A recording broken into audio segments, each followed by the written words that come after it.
નમસ્કાર ખેડૂત મિત્રો, આજે આપણે કમલાપુરની બાજુનું દહીંસરા ગામ છે ત્યાં ફિલ્ડમાં વિઝિટમાં છે અને ત્યાં આપણા ખેડૂત મિત્ર દેવદાનભાઈએ પ્રોટેક્સ અને નિંજાનો ઉપયોગ આ જીરામાં કરેલો છે.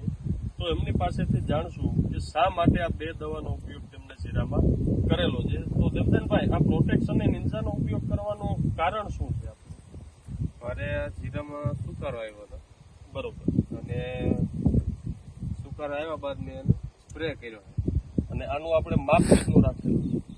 માપ 500 ગ્રામ હતો આ મમરી, અને એનો ડોઝ કર્યો હતો.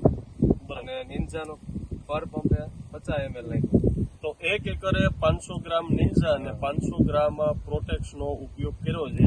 એ પછી આપણે જોઈએ કે દેવદાનભાઈ, સુકારો જે પહેલા આવી ગયેલો હતો કે પછી સ્પ્રે કર્યો છે? આ જે છોડ્યા ને પેલા હુકારો આવી ગયેલો હતો, અને હુકારો આવ્યા પછી મેં સ્પ્રે કર્યો.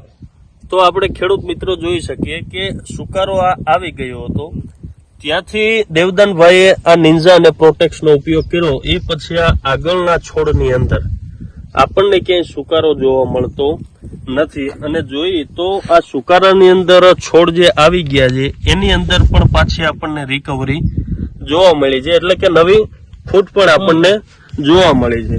તો દેવદાનભાઈએ તો આ બે દવાનો ઉપયોગ કરેલો છે.